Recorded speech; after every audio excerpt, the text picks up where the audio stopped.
here with another special report. The Super Mario Bros. Movie has been fairly divisive, but darn near everyone is fawning over the soundtrack, and for good reason. The movie itself might be more polarizing than a two-party system, but Brian Tyler's loving tribute to Koji Kondo's legendary tunes is just about perfect. And to go on a quick tangent, calling the Mario Bros. Movie divisive is a bit of an oversimplification. Like many flicks heavy on the fan service, the Mario Bros. Rotten Tomatoes critics score clashes pretty wildly with the audience score, which also tracks with my own assessment, where I called it a love letter to fans, written in a made-up language that's completely indecipherable to the average filmgoer. Still, the movie hasn't been as nearly well received as early forecasts, while the soundtrack is everyone's cup of tea. And since the score just dropped in the iTunes store, oddly late, I thought I'd share my thoughts on this musical gem.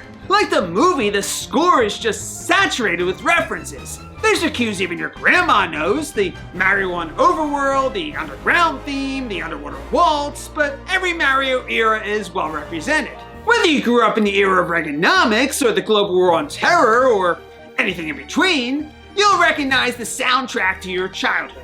And it's no coincidence. Brian Tyler, who cut his teeth on the Fast and the Furious franchise, Rambo, The Expendables, Iron Man 3, and Crazy Rich Asians, amongst others, he's a longtime fan of the Mario games and Koji Kondo's score. I mean, who isn't? And apparently this lucky bastard got to work closely with Kondo throughout the process. A dream come true. I knew this music, Tyler said. It was a part of my childhood in the same way that I grew up listening to film scores. I want to incorporate the music that I heard in that 8-bit form, and along the way bring it into the world of a big epic emotional film score. According to Variety, the finished score has hundreds of Easter eggs of melodies, while conversely, it features about 98% of original score, with Koji Kondo's references sprinkled throughout.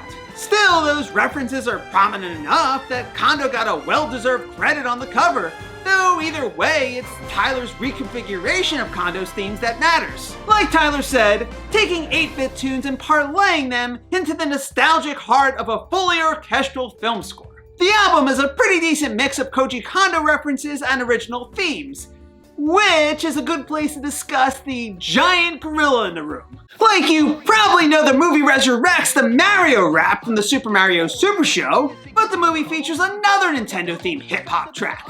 Specifically, the Donkey Kong rap from Donkey Kong 64. And while the movie is littered with licensed songs, yes, I chose the word litter carefully, all of them are supported to Bowser's hilarious love ballad for the princess. The one, the only, Peaches.